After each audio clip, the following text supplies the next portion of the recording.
Diyos nga ikaw sa kita sa mga langit, Ginoo. Manintak na kami salamat o kami nagakalipay tungod sa kahigayunan nga kami magasabot-sabot karon aron sa paghihimuon ng mga dialogo kauban sa mga higala nga mga RCC. Kami naghangi amahan nga ang imong Holy Spirit imong ipadala ka namo magapato nga amahan maghahatag ka namo absay o kalinaw nga panagsabot aron nga kami makakabot sa panag-usa hangtod niya kini mahinayon ang among mga lipang plano. Ginoon Diyos ang tanan among hatag ang pagsalig tanan niya pagpanguna sa among desisyon among giampo pinagi sa ngalan ni Jesus Christ among Ginoo. Amen. Amen. Amen. Sige. So, yun. So, mas pinakamaayo siguro ang tawag ining kuan ang ato ang himuon una ato sa i-final ang ato ang topic. Kumbaga. Previously na naman mo yung nasabutan. Sa akong paghibalo, okay na mo ato or napa-changes na? Kining kuan, ang atoan na lang ikuan is dapat duha ang ato ang topics o para dili sayang ang time. Ato sigurong i-maximize ang siguro one whole day possible. Kay ang mahitabuan na same sa nahitabo atong dili sa tagom kung di ba? Kung yung gihimo, debate ang first. Then mag-open forum ta atong i-open to the public after the debate. Ang ato lang kuanan is ang ato ang kuanan ang time nga ato ang mahuman ana nga time frame nato nga gikuanan. So ang mahitabo duha ka topic, duha ka debate. Duha ka set. Same gihapon nga mga persons, mga debater. First set depende kung kinsay unang una. Magtoys kwenta. Magtoys kwenta kung kinsay unang magpamatuod. Kay para walay kuan ba, walay bias ba kay ko kamoy una, ako'y last. Mahulog nga tawag anang muraog nan lamang ko or kamo pud maingon sa kuha nga ako'y una, kamoy tawag anang last, mahulog pud magunahon ako nan lamang mo. Mas pinakamayo nga magtus kwenta before sugdan ang ato ang kung kinsa tong mingon ko nga hari ko or patay ba kumbaga mo to'y una. Diha na to desisyon nan kung kinsay una mo barog pag nana sa panahon sa debate. Kung okay lang sa inyo. Subutan siguro ang set type of debate kay og tuskoin magdepende man siya sa unsa klase sa debate. Di Kay kung kuan siya kung affirmative na siya daan doon usa mo barog niya usa negative simpre ang una affirmative. No, ay di ang ato ang type Oxford Oregon. Ang ato ang type Oxford Oregon. Kanang ato ang naandan nga ituskoy na to siya tungod kay duha ang topic. Naipanahon nga ako'y ma-affirm, napoy panahon na kamoy ma-affirm. Dili pwede nga kamo lang pud ang ma-affirm, ako lang pwede negative. So dapat vice versa, kumbaga kay para dili Para dito na to, di na ta magdagan og pili-pili. Nasabutan na to, ikaw ni challenge dawat niya sa tema nga imong gi-offer. That's all. Di na ta magtos coins. Sunod na dayon na to, so, ka na sa kamo ang una. Dili, kamo muna kay kamo may affirmative. Siya may challenge good. Pag challenge niya nimo gidawat nimo sa mga sister mo ni nakakam up technology karon. Mao to nga topic ang imuha. So ang nahitabo ang nag-challenge mao gid toy unang una kasi may nag-challenge. Di, gi-challenge mo kanya sa affirmative good, di ba? Na naman mo nakabasa mo ko sa inyong text. So, ang ato raman di gi-istorya ni sabat kung kinsay una. Ano lang nato? Una na lang gid mo, then sunod December Sa mo gyud morning, pesta. Yes, Sa morning, kamo barog sa second set barbon sa oras kami na pod ana. Ano lang siya. Kaya ang nitabo man gud ani Duha ka, brother. dili. Namo gud mi set up nga kuan, mag-set up mi og sounds, mag-set up pud mi kamuang kanang video presentation. So, kung mauna, mas mayo nga mag-una mi daan dito, mag-set mi daan sa mong presentation para usa na lang focus ba pagka negative mi anang buntag, affirmative mi pagka after ana. So wala na ito. Sige. Atuan Wala na tayo ito. So kami ang una, pagkahuman kamo ang tawag ini last. Ang ako ang nga proposition.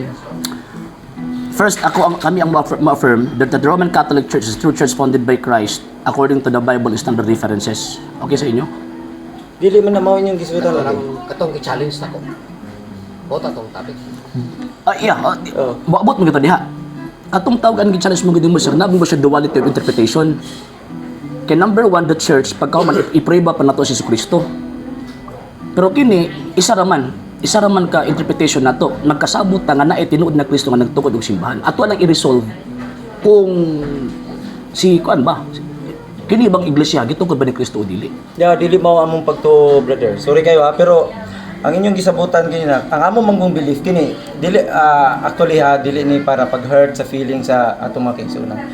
We believe man good nga dili si Jesus Christ sa Bible mao'y nagtukod sa Roman Catholic. Mao na among pagka-negative na mo. So, ang challenge ni brother ninyo sa pamatud-an, ikaw sa imo ni, Sige. pamatud-an nimo nga ang one Holy Roman Catholic Apostolic Church tinukod sa tinuod nga Kristo nga anaa sa Biblia. Okay. Kaya nga mo manggong belief dili ni tinuod nga Kristo. So ang mahitabo ani, ang mahitabo kay para isa nga tong interpretation sa tong topic. So ang focus nato pamatud-an namo nga tinuod na Kristo ang nagtukod sa Iglesia Katolika. Yes.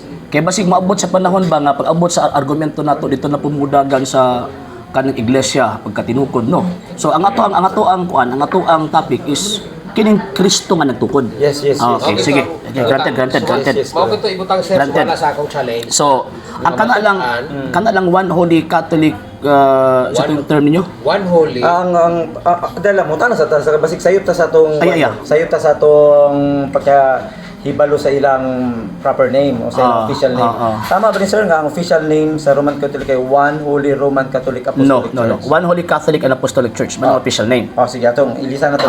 One Holy Catholic and Apostolic Church. And no. One Holy Catholic Apostolic One Holy Catholic and Apostolic Church. Wala na ning Roman. Wala. Ang Roman Church, special mark mo na siya. So kung ingon tag official ni Simbahan Katolika, One Holy Catholic and Apostolic Church, mura gid na siya. Pag may Roman Church, mo tong special mark niya. Special mark niya. Yeah, Okay, sige. special mark. So ang ato ang kuan, One Holy Catholic. Ato ganing gikuan ang tawag ining topic. Ang ato ang giplaster ang ato ang mga wording sa ato ang topic. Okay? So resolve that One Holy Catholic Apostolic the Church. One Holy Catholic and Apostolic Church is the true church. Is the church. It's the church. It's the church. It's the church founded by The church through Jesus. founded by the true Christ na lang. The true By Christ the in the true Christ In the in the Bible. Ah. In the Bible. So, according to the Bible Ang reference. and standard reference. Standard ta kay para klaro. Okay na ko ani. Sige. Ang kato yung gimin nga Sa ilaha. kana para Brother, kadailang brother ha. Kanang gusto po na mo ipabalo sa inyo para nga dili po niyo minyo mamisinterpret. Sabi kato yung ingon about duality ba. Ang iyang pamatukan niya sa tema sa basis ng isabutan ang nagtukod ug ang gitukod. Siyempre nagtukod pamatukan niyo nga mao na si Kristo na sa Biblia. Ngayon gitukod ang one holy Catholic. Sumpak na sa kuan. Sumpak na sa reglamento sa paghimo og proposisyon. Kay ang reglamento sa paghimo og posisyon, it must be a single. Ako lang basahon sir ha. Kay para makakuan ta. Gingon din Sige daw. the proposition must express only one of judgment. Dili pwede dual. Dili. Duha man gud kay kung maingon kag church, Sige daw. kung church magpamatuod kog tawagan ng simbahan, Bible and references. Matud-an na ko ang simbahan Katoliko. Focus man ko sa simbahan Katoliko. Sara mo na siya. No. Kung tawag ng kuan, kung tawag ang mahitabuan na is unahon nato na katong inyong gusto nga si Kristo di tinukod nga nagtukod ini. Dito ka mag-focus sa Kristo. Dito ta mag-focus sa Kristo. Same pod sa inyo. Dito po ta mag-focus sa Kristo. Kaya mo naman ang ato ang topic nga ato ang dibatihan. Sort of argument. Wala tayo argument na mo na may tabo. Ang kanang Ano naman? ingon libasa nga one judgment in the sense nga simply kung doon na yung magtutukod, doon na gitukod. Dili mo na layo. Mao bitaw ako ang gi-propose gani sa inyo that the Roman Catholic is a true church founded by Christ. kay para isa lang yun. Di ara ta mo Ipamatuod naton lang katong kang Kristo, si Kristo ni nga tinuod kay Jesus Christ God. Nya pagkahuman ang Roman Catholic mo nang gitukod ni Kristo. Ya dili man mo gusto adto kay gusto magito ninyo katong true Christ. So mo nang ni kuan ko ni resolve siya katong One Holy Roman Catholic Apostolic Church. Mao to ang gitukod sa tinuod nga Kristo nga naa sa ay Biblia. mo naman na. Mo naman ni topic. So but pasabot focus ta dito kang Kristo. Yeah. Kani brother, karang abi nimo karon pa lang daan ba medyo nalibog na ko gamay kay Sige daw. ang ato manggong proposition nato is compound words manggod na siya. So kung dito pa lang daan sa to ang i-resolve pa lang nato is doon na lang tay dili na ta mo accept og duality. Ang may tabo manggod ana wala man tay supak good nga dunay Jesus Christ. Wala tay supak. So kung halimbawa ang imong premise ana is about ni Jesus Christ, unsa man amo ang unsa may argumento na to wala. Dili. So pero kung isumpay nimo ng compound words nga ang true Jesus Christ nagtukod siya Catholic Church nga giingon nimo diha mo sulod ang argumento. Dili man issue din na kung nituo ba mo Kristo o dili o nituo ba may Kristo o dili. Ang issue din na nga ang nagtukod simbahang Katoliko tinuod na Kristo. Mo man na atong issue, di ba? Okay. Mo man na inyong challenge. Ang akong gusto nga kato. Same yun sa akong challenge. Lagi. Malagi to. Yun kuhaon ang word nga Roman Catholic. Lahi po ng iya, lahi po ng iya ha. Lahi po. Nagkasinabot na ta. Yeah. One Holy Catholic mo man na mo ang official name. So ang mahitabo din na is sa karon focus sa kadto kang Kristo kay para dili may dual ang ato ang interpretation. Kay dual man ang ato interpretation din ha. Kay kung mingon ko nga, o sige, kining simbahang Katoliko gitukod ni Kristo, ang focus si Kristo. Nya ko pangutanong pag kuno niyo, kining Katoliko, depende na magud po na sa inyong argumento. Unsa una niyo na pag-drive eh. Wala may argumento kay kami affirmative. Pero okay. Ako may lang. Ang kato imong duality ng imong gingon dili siya mo assert sa imong gibasa diya nga one judgment kay kanang proposition nga mahimong debatable nga pamatud-an proposition prove sa Roman Catholic Apostolic Church na ang kanang iglesia nga Roman Catholic Apostolic Church mao na ang gitukod ni Kristo nga tinuod na nas Biblia. Na. mo lagi atong ato ko anan. Mo lagi ang focus sa to si Kristo lagi. Si Kristo lagi nga ang founder sa Iglesia Katolika tinuod na Kristo. Mafokus kang Kristo, mafokus po sa iyang gitukod. Dili ako magpamatuod ka. O lagi. O lagi. So diha lagi ko. Basta may tabo, ay bulag ang nagtukod o ang iyang gitukod. Oh, lagi. Wala problema nga. Wala problema nga di na to ibuwag. Pero mo lagi nagingon nga ang usa na to ka siyempre topic dapat isa po ang interpretation. So ang main topic, ang main subject is the Christ na nagtukod ni anang Romano Katolikong Iglesia. Founded Mo lagi. Jesus Mo naman na sa atong topic. At atong topic at ako ang basahon ha.